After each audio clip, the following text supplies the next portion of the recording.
Jarvis Johnson, a member of the Texas House of Representatives representing District 139 on Tuesday, wrote to the United States U.S. government led by President Joe Biden, urging authorities to facilitate the unconditional release of Nnamdi Kanu, the detained British Nigeria leader of the banned Indigenous People of Biafra (IPOB). Politics Nigeria reports that in the letter, Johnson told Biden that the Abia State High Court judgment of January 19, 2022 exonerated Kano from jumping bail. He also accused the Nigerian government of failing to comply with legal mandates.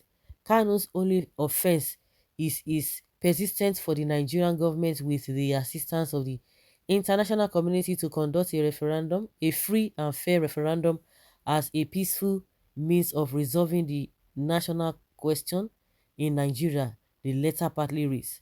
Reacting to Johnson's letter, Barrister Aloy Ejimako, Kanu's special counsel, thanked the American politician.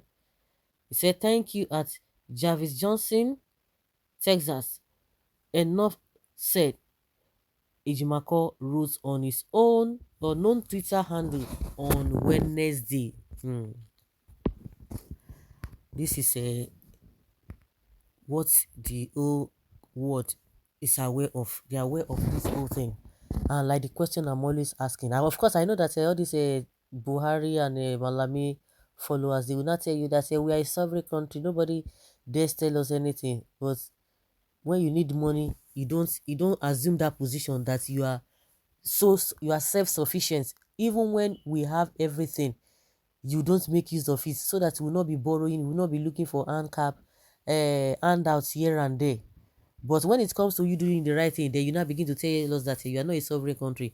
But when there is something that you are doing that you, especially the politicians, that you want the whole world to hear you, you begin to make reference. Oh, in America, this is how it's being done. In the UK, it is done like this. Then you will not know that you are not that you are a sovereign country. But when it comes to they want to give you aids, they want to give you all manner of things, support system. That time you can't say, oh yes, oh please, oh don't help us. Oh, we are a sovereign country, we can help ourselves. But when it comes to telling you the truth, obey the rule of law, it becomes problem. You now begin to give us excuse. You are self-sufficient, you are enough, nobody can tell you what to do, what not to do. Like I've always said before now, Nnamdi Kanu has been going from one country to another. Nobody ever accused him of any wrongdoing, and that was when the government of the country had already proscribed the group a terrorist group. But even at that, this man never sent back from any immigration entrance or whatever. They have not never sent him back. Like we always make reference to Tuko, the spokesperson of a what was this man's name? Gumi. They were able to repatriate him back. That no, this person, he was going on a mission and we know his antecedents. But as far as Nnamdi Kanu's case is concerned, nobody ever harassed him. So when these people talk, they talk from that angle. And don't forget that the UN has already said, let this man be released. They've done their own due diligence. And that is the reason why all the other countries never even looked at Buhari, when Buhari always come out to tell them that they should recognize that IPOB, Nnamdi Kanu, that they are a terrorist group. They've done their own due diligence and they found out that there's nothing of such. That this guy is just this man is just a prisoner of conscience. That is just the way they are seeing him, because they've checked that forget this guy, no, he no be terrorist anything, but the Buhari government and the Alami, they just want to force it down the throat of other countries so that they will feel that these people are the problem. And with all those, it has not even deterred the people from negotiating or from clamoring for what exactly they want. So that is just the way I see it. Of course, you know the mindset of some people hearing this, but at the end of the day, it's all about a victory, victory, victory galore for Nnamdi Kanu. Someone is saying Esau's and Jacob voice. Where was the American politician when Kanu broke bail jail and thereafter was blaspheming his country? Kanu has mother sleep. He can no longer sleep. Every action has consequences. Let him face the consequences of his action. Where will he face it? Inside where? Inside the detention or what? Because he's innocent until proven guilty, and from all indications, he has been vindicated. So what are you talking about?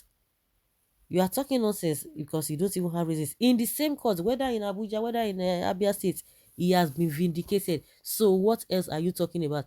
Face which consequences? That they don't have what it takes to be able to put him behind bar. Is that what you are telling us, that you should face the consequences? Of course, I told you now, this kind of people will raise their ugly head to come and talk nyan or pata. Well, okay, the world is keeping quiet over the atrocity of Fulani government until when it caused war. They are keeping quiet. Okay. Hmm. Which Nigeria, somebody saying is killing Nigeria, which Nigeria was he killing and destroying? Be truthful, please. In the face of oppression, be truthful. There's a day of reckoning for everyone. Mm. This is a welcome development, of course. It is. It is. And all of you who are supporting Buhari, because some they call them Fulani government, and the day when Kasala go bust, you will not be there. They will not. They can't even save them. They will not be able to save themselves. Not to talk of saving the rest of you who are always supporting them. Your question should be, why is it that this man was never arrested in all these countries that he was going about? Where you think they don't know what they are doing? Then you must be joking. Hmm. Shall Biden come and release Nnamdi Kanu?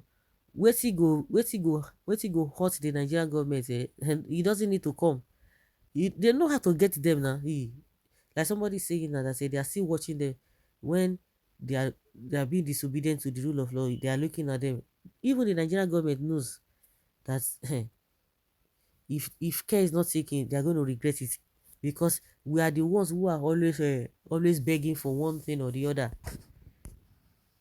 What have we been able to put together, apart from some people thinking that they are this, they are that. Mm. Well, USA should come and release him, of course. Now, they don't release Iwore. They don't release it Asuki. Now today, you say who is Kano? Okay, let the well, Nigeria is a sovereign country. No country on earth can intervene into another country's affairs. US doesn't have time for anybody really. Since holding Mr. Kano has not stopped agitations. If I were Nigerian government, I will ask, what is the root cause of agitations? Who told you? They know exactly what they are doing. Who told you they don't know? They have to come and hear or learn or ask. They don't need that. They already know, and that's why they are continuing in their deceit. So guys, leave your comment down there below and let's have your take.